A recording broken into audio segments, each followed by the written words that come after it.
que abrace, que sienta ese amor genuino por todo el que llega. Vamos a estar hablando hoy de Camino de Emaús. Vamos a entrar en una serie de sermones y vamos a cubrir 40 días que el Señor estuvo aquí en la tierra. Después de la resurrección, Él se quedó 40 días más hablando con sus discípulos. Vamos a hablar de cada uno de esos encuentros que tuvo con sus discípulos, por qué se quedó y por qué Él hablaba con cada uno de ellos. De Camino a Emaús fueron con dos discípulos, no de los 12 o de los 11, ya quedaban 11, eran dos personas que no se conocían mucho del Evangelio. En el Evangelio no se escribe mucho de ellos, solo esto, pero es mucho que tenemos que aprender hoy. De Camino a Emaús. Va a notar usted que muchos de nosotros también andamos por esos caminos de Emaús confundidos. Amén. Te pido, Señor, que tú me uses como tu instrumento para traer tu palabra, Señor, tu palabra santa, palabra gloriosa. Úsame como tu instrumento, Jesús. Unge mi boca, unge mis pensamientos, úsalos para ti, Señor, transfórmalos, dale vida, Padre, para que esos corazones de este pueblo tuyo sean tocados y seamos llevados, Señor, a hacer tu preciosa voluntad. Que la meditación de mi corazón y las palabras de mi boca sean gratas delante de ti, en el nombre de Jesús. Amén. Entonces ahora sí nos ponemos de pie, mis hermanos, y vamos a leer en Lucas 24, capítulo 24, su versículo 13, y leemos en el nombre del Padre, del Hijo y del Espíritu Santo. Y aquí donde ellos iban el mismo día a una aldea llamada Emaús, que estaba a 60 estadios de Jerusalén, e iban hablando entre sí de todas aquellas cosas que habían acontecido. Sucedió que mientras hablaban y discutían entre sí, Jesús mismo se acercó y caminaba con ellos, mas los ojos de ellos estaban velados para que no le conociesen. Y les dijo: ¿qué pláticas son estas que tenéis entre vosotros mientras camináis? ¿Por qué estáis tristes? Respondiendo uno de ellos, que se llamaba Cleofas, le dijo: ¿eres tú el único forastero de Jerusalén que no ha sabido las cosas que en ella han acontecido en estos días? Entonces él les dijo: ¿qué cosas? Y ellos le dijeron: de Jesús Nazareno, que fue varón profeta, poderoso en obra y en palabra delante de Dios y de todo el pueblo.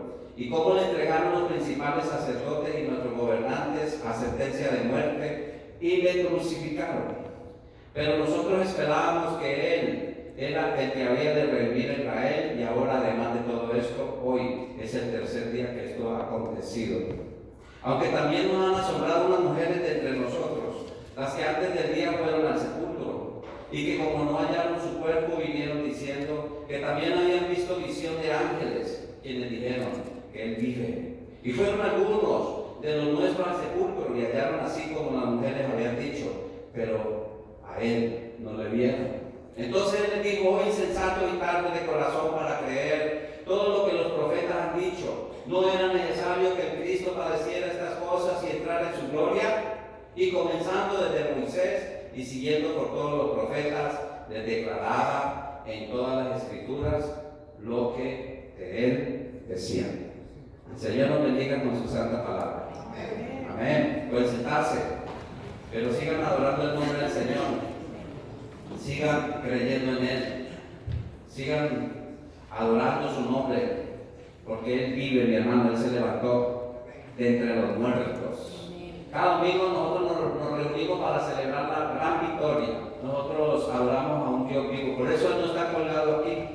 En la iglesia evangélica no hay un Cristo crucificado, sino una cruz sola.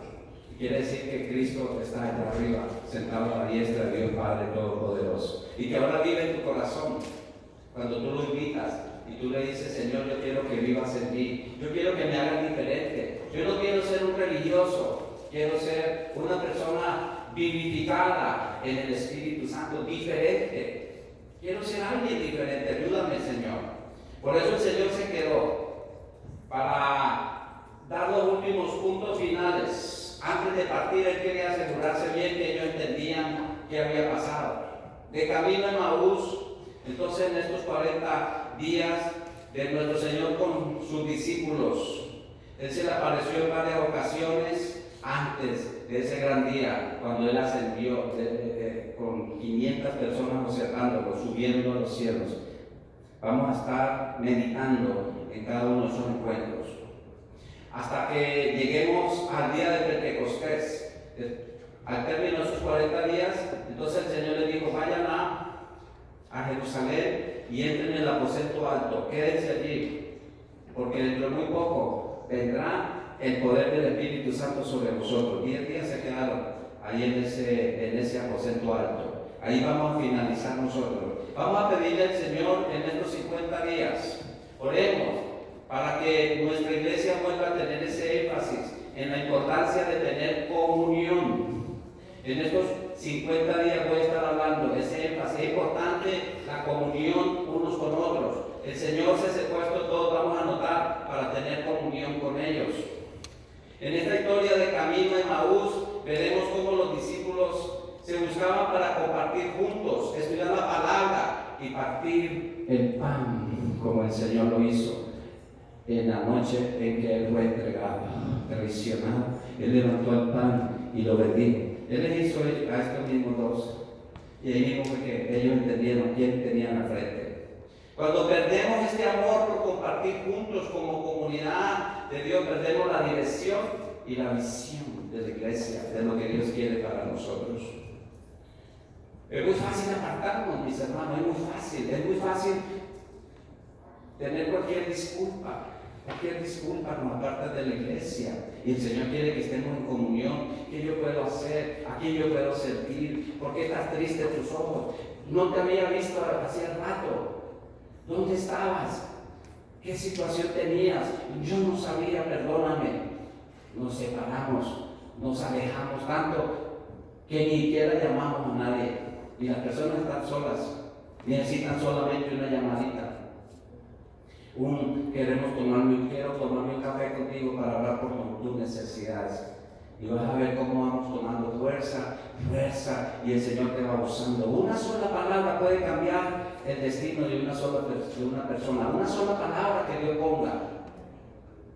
Una sola palabra que tú le des. Mira, yo estaba orando esta mañana y te pedí una palabra al Señor para ti, y el Señor me dio esta palabra. Esa persona va a empezar a llorar porque es una palabra específica para ella.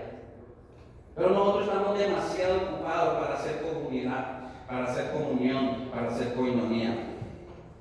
Entonces hoy empezaremos con este par de discípulos que iban hacia Emaús, que quedaba a una distancia de 12 kilómetros de Jerusalén, o 7 millas. Caminaban. Ustedes ya se podrán imaginar la confusión, el desconsuelo que ellos tenían después de que su Mesías, el ansiado, el esperado, este es, tiene que ser el Mesías, el que la Biblia ha hablado por tantos siglos, él es, tantos milagros, tantas señales, hasta muertos se han levantado por el poder de su nombre. Y el último que había levantado había sido Lázaro, y ahí lo tenían al frente. Sí, evidentemente, con seguridad había estado muerto 4 días, y ahí estaba él, dándole gloria a Dios. Este tenía que ser el Mesías esperado, pero luego a los días lo vieron muerto en una cruz humillado. Y ahí estaba él. Y entonces qué confusión, si él dijo que era Dios, si él levantaba a los muertos, que vencían la muerte, ¿ahora qué? Y ellos iban cabizbajos, confundidos, de camino a Emaús, pero ya habían pasado 3 días, se devolvieron el domingo. Murió el viernes, estuvieron todos esos días en Jerusalén y se devolvieron el domingo, cuando ya habían alcanzado a oír que ciertas mujeres habían visto a Jesús resucitado, que la tumba estaba vacía, pero nadie le creyó a esas mujeres locas. Qué confusión y qué desánimo, ¿verdad? Todos los judíos esperaban un Mesías que los liberara de la opresión de Roma. Ellos habían puesto su esperanza en Jesús, el Cristo, como aquel que iba a cumplir todas las escrituras, e Israel volvería a ser esa nación libre, soberana y poderosa. Desde que David era rey, y luego todos los reyes que siguieron ahí varios reyes, hasta que vino Nabucodonosor. Desde ahí en adelante, nunca Israel fue libre. Venía otro reino, venía otro imperio y los hacía esclavos. Siglos llevaban siendo esclavos, mis hermanos. Como del año 587 que cayó Jerusalén. Desde ahí, hermanos, desde ese tiempo eran esclavos de otras naciones y ellos esperaban que por fin iban a ser libres, una nación soberana. Pero no había sido posible según el entendimiento de ellos. Por ello ellos iban caminando así, cabizbajos, derrotados, confundidos. ¿Cuántas veces nosotros nos encontramos así, hermanos, confundidos y sin dirección por los acontecimientos que están sucediendo alrededor de nosotros? Y nosotros inmediatamente, después de tanto esfuerzo, de tanto tratar, tu sueño, tu visión, lo que has tenido en tu corazón, y no se da. Entonces también nuestras fuerzas decaen y nosotros nos sentimos como que, Señor, he estado soñando algo que no era tu llamado. Así se han encontrado ministros, misioneros en otro país que se han sentido derrotados. Decían de David Livingstone, un misionero que salió de aquí a Estados Unidos hacia África, y llegó un momento donde dijo: Señor, creo que te oí mal, porque mi mano había estado y ya llevaba años ahí en África. Y ese día que iba a entregarle a su ministerio, llegó una indígena africana y se entregó, y a través de ella, hasta el día de hoy, África está creciendo. Él es el padre del evangelismo en África. Hasta el día de hoy, mis hermanos. Cuando tú vas a entregar tu sueño, fue Dios que te habló. No lo tires, porque fue Dios el que te lo confirmó y el propósito. No lo tires. Por eso me presentó a estos dos y empezó el Señor a trabajar con ellos. Entonces, Jesús nos va a explicar qué hacer y por qué nosotros caemos en ese estado. Hasta algunas veces de depresión por tantos problemas. Hablamos hoy en nuestro corazón a este pasaje y su lección de vida. Somos tardos de corazón e incrédulos. Ese es el problema del ser humano. A pesar de que habían aceptado a Jesús como el Mesías, el ungido de Dios, porque había hecho grandes señales poderosas que ninguno podía hacer si no venía de Dios. Y aunque habían escuchado ya los rumores de que estas dos mujeres encontraron la tumba vacía y el testimonio de los ángeles que decían que había resucitado, y que aún ciertos discípulos cercanos habían ido a la tumba y la habían confirmado, estaba vacía, que duro es nuestro corazón para creer, que duro es el corazón del hombre. Muchas veces decimos: porque este pueblo de Israel es tan duro de corazón para creer y duro de servir, decimos: mira cómo este pueblo, viendo que Dios abrió el mar rojo y que en esas aguas de ese mar ahogó todo un ejército, lo derrotó, el ejército más poderoso de ese tiempo.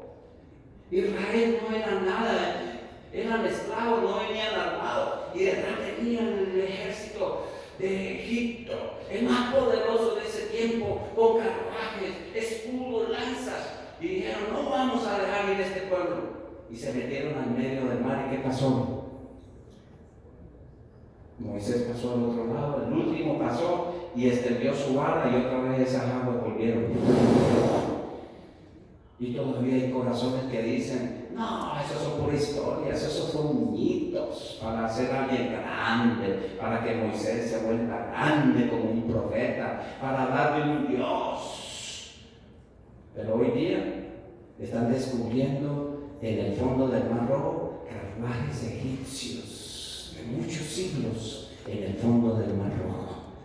¿Quién vive, mis hermanos? ¿Quién es el poderoso de Israel?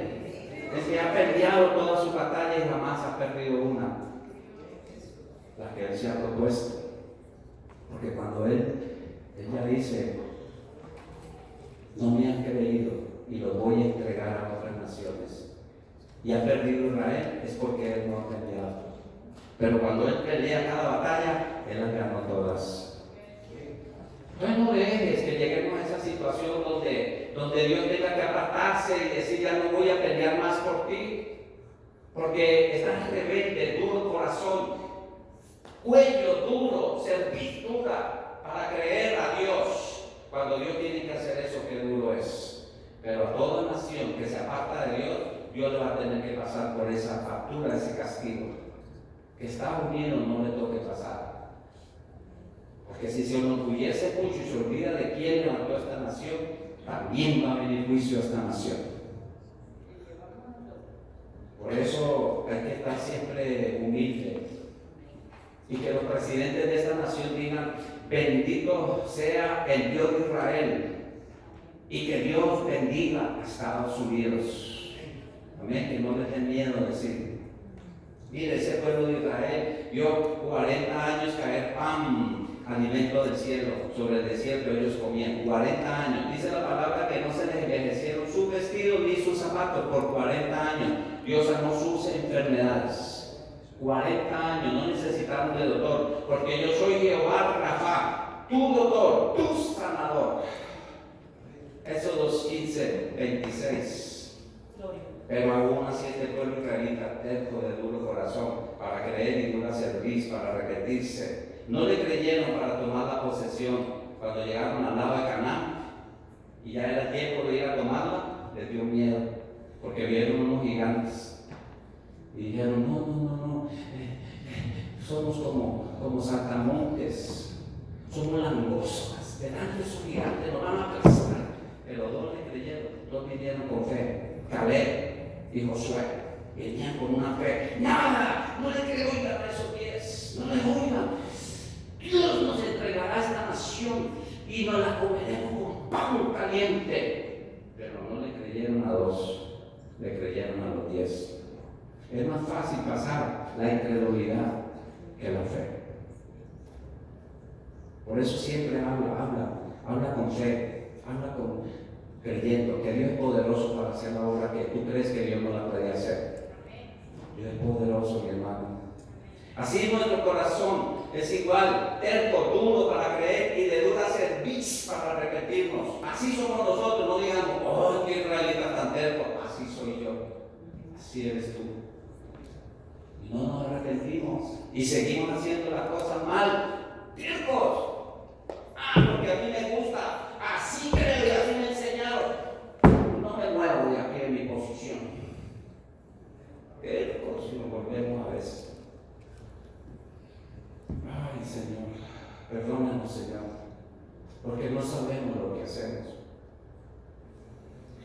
Así somos nosotros, mi hermano, que Dios nos cambie y que al contrario le pongamos el corazón de nosotros: Señor, nada sé, nada entiendo, ayúdame, Señor, porque quiero hacerlo a mi manera. Señor, aquí te entrego mi vida, queda rendida delante de ti y hacer tu santa voluntad, hacerlo como tú quieres, Señor. Todo cambiaría si fuéramos así. Por eso el Señor tuvo que regañar a esos dos y decirle: oh insensatos y tardos de corazón, para creer todo lo que los profetas han dicho. Lo regañó, el Señor nos regaña. El Señor, a veces confundimos y decimos: Dios es amor. No, Dios también es fuego consumidor. Dios también castiga a mis hermanos. Entonces hay que aprender a escuchar y hacer esa preciosa y santa voluntad. Mi hermano, otra vez la pregunta: ¿por qué estamos descorazonados? ¿Por qué estamos como sin aliento? ¿Por qué hemos perdido la esperanza de que Dios puede hacer grandes cosas en medio de nuestra iglesia y en medio de la sociedad incrédula? Jesús vuelve y nos repite y le da la cartilla del ABC, vuelve y le enseña a ellos dos, pero nos está hablando a nosotros. Vuelve otra vez a los principios. Y el Señor lo llevó por toda la Biblia, desde Génesis otra vez, esas 7 millas, le fue enseñando otra vez de nuevo. Otra vez le toca al Señor volver a enseñarnos el ABC, como decía el apóstol Pablo. Todavía están bebiendo leche. Tanto tiempo que yo les he enseñado y ustedes todavía con la lechita. Ya tienen que estar comiendo alimento sólido. No peleándose ustedes entre hermanos. No lo que yo escucho. Peleándose, iras, disensiones, peleas, pecados, malos testimonios. Conviértanse al Señor de verdad y den buen testimonio. Génesis 3:15 les repitió: y pondré enemistad entre ti y la mujer, y entre tu simiente y la simiente suya. Esta te herirá en la cabeza, y tú le herirás en el calcañar. Ya estaba escrito en el Evangelio en Génesis 3:15 que de la mujer iban a ser la santa semilla, y esa semilla iba a ser Jesús el Mesías. Ya estaba escrito, le recordó el Señor a ellos. Número 21:9 le llegó: y Moisés hizo una serpiente de bronce y la puso sobre un asta, y cuando alguna serpiente mordía a alguno, miraba la serpiente de bronce y vivía. Jesús le dijo: como la serpiente fue levantada en el desierto, así seré yo levantado también. Él les dijo que él iba a ser levantado en una cruz, en un madero. Deuteronomio 18:15: profeta de medio de ti y de tus hermanos como yo te levantaré. Jehová tu Dios a él oiré. Moisés, lleno del Espíritu, escribió esto. Profeta nos levantará Dios. Jesús es el rey, es el profeta y es el sacerdote. En él se cumplió todo, mis hermanos. Y por último, nos llevó a Isaías 53. Todo Isaías, pero solamente tenemos tiempo para un versículo. Mas el herido fue por nuestras rebeliones, molido por nuestros pecados. El castigo de nuestra paz fue sobre él, y por sus llagas nosotros fuimos sanados. Gloria al que vive por los siglos y los siglos. Mientras el Señor le golpeaba, le arrancaban prácticamente su piel con látigo. Las puntas tenían punta de hueso, y le arrancaban su piel. 39 golpes le dieron. No le podían dar 40 porque usualmente morían a los 40. Le dieron 39. Ya con eso la ley romana decía: ya con eso es suficiente. Pero le dieron 2 castigos, no le daban dos castigos a la persona que era condenada. A él le dieron 2, le dieron castigo de látigo y le dieron castigo de cruz. Cada herida, cada latigazo representa una enfermedad. Dicen los doctores científicos que la raíz de todas las enfermedades son 39. Y de ahí vienen muchas enfermedades, de ahí se ramifican. Por la llaga de nuestro Señor, nuestras enfermedades fueron sanas. Créele a Dios. ¿Estás en depresión? Créele a Dios. En el nombre poderoso de Jesús de Nazaret. Estas sombras de muerte que me persiguen, estas sombras que me quieren llevar a la oscuridad, a la derrota. La luz de Cristo tiene poder. Hay poder en la luz, que es sobre toda luz, la luz de Cristo, mi hermano. Deja que Cristo entre tu piel de luz y tendrá que salir la oscuridad. ¿Usted sabe qué es la oscuridad? Es la ausencia de la luz. Eso es. La oscuridad no existe. Viene cuando se va el sol. Eso es. ¿Por qué las sociedades estamos en la oscuridad? Porque no dejan que la luz de Cristo los ilumine. Así de simple, mis hermanos. No está escrito, mis hermanos, que vendrán tiempos de prueba para tu vida. Ya está escrito: en el mundo tendréis aflicción, pero no temáis, porque yo he vencido al mundo, dice Jesús. Amén. Si te vienen las aflicciones, a mí, Señor, si me toca pasar por esta prueba y otra vez, Señor, Padre, pero tú me sacarás, tú me darás la fuerza. No entres en depresión otra vez. ¿Por qué me tocó a mí? No, mi hermano, esa palabra no ayuda. No, Señor, tú estarás conmigo. Me sacaste la primera vez, me sacarás la segunda y la tercera, no importa. Pero cada vez que paso por una prueba, usted sabe qué pasa con usted cuando la pasa bien. Sabe más resiliente, más preparado para las pruebas. ¿Usted sabe por qué la tortuga puede resistir tanto? Más bien el lagarto, el caimán, ¿verdad? El cocodrilo, más bien. ¿Por qué el cocodrilo? Dice que ese cocodrilo ha existido por siglos y siglos. Es el animal prehistórico que pudo sobrevivir de allá a esa destrucción de todos los animales prehistóricos. El cocodrilo, por esa piel que tiene, de tanto problema que ha pasado.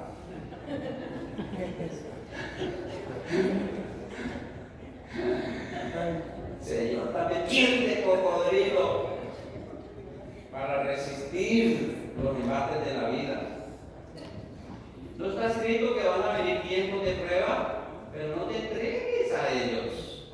Créeme que Dios está ahí al lado tuyo para sacarte del problema, para cargarte, como dice esa poesía que no se sabe quién la escribió, pero dice que alguien se puso a meditar y Señor, y ¿por qué aquí en la playa, cuando yo veo que todo va bien, hay dos marcas de dos personas, eres tú y yo, pero cuando me va mal en la vida, veo solamente una huella, tú me has dejado, Señor? Dice, no, era porque yo te llevaba cargado.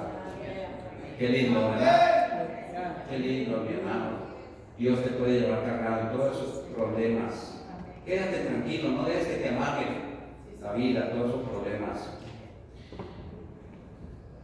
Y está escrito que en los últimos tiempos vendrán tiempos de persecución, pero aquel que persevere hasta el final será salvo. Van a venir tiempos de persecución para la iglesia, mi hermano. Quédate ahí, no te muevas. No muevas tu fe, quédate ahí. Cuando tú empieces a predicar lo que tú crees, va a llegar tiempo donde te van a mandar a la cárcel. Pero que muramos en una cárcel, no por complacer a lo que va a venir en este mundo, porque va a venir cosas feas. No pierdas la esperanza. Jesús tuvo especial cuidado con dos simples creyentes, un par de personas. Ellos no eran de la élite de los 12, ahora 11, porque ya Judas Iscariote se colgó. Eran un tal Cleofas y otro creyente. Para Dios no eres un tal, tienes nombre. Y nuestro amado Salvador se le acercó a ellos y se le metió en su conversación. ¿No es eso hermoso? Dios se va a interesar en mí. Claro que sí, Él te conoce. Él conoce tus pensamientos, Él conoce lo que tú vas a decir, todo lo conoce Él. Así es nuestro Dios. Cuando Él ve nuestra duda, nuestro corazón, nuestros consuelos, Él viene a ayudarnos, Él se acerca a nosotros. Él te conoce por nombre, mi hermano. Cuando te vaya a llamar de entre los muertos, Él te va a llamar por nombre. Él no va a decir, levanten todos. Cada uno va a escuchar el nombre por la preciosa boca de nuestro Dios. Y nos vamos a levantar para la gloria. Pero tristemente unos se van a levantar en corrupción para deshonra. Pero tú te levantarás para la gloria. Amén. Por la fe.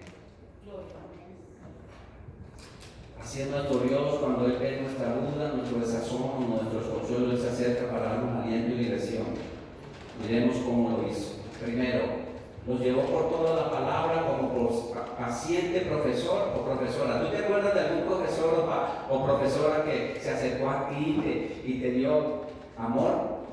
En cambio otra te dio reglazos, ¿verdad? Yo estoy enamorado de eso. Por eso soy así. Me llenan de traumas. Para la matemática soy terrible. Cuando me dice, ¿cuánto ve? Me entra ese trauma. ¿Verdad? Me dieron regazo porque no supe. ¿Cuánto tomando? 5. ¿Serio? Me mataron a castigar. Entonces ahora, cuando yo iba a los exámenes de matemáticas, me daba miedo. Hasta que un día dije, no puede ser. Esto es mío, es un miedo interno. Y me propuse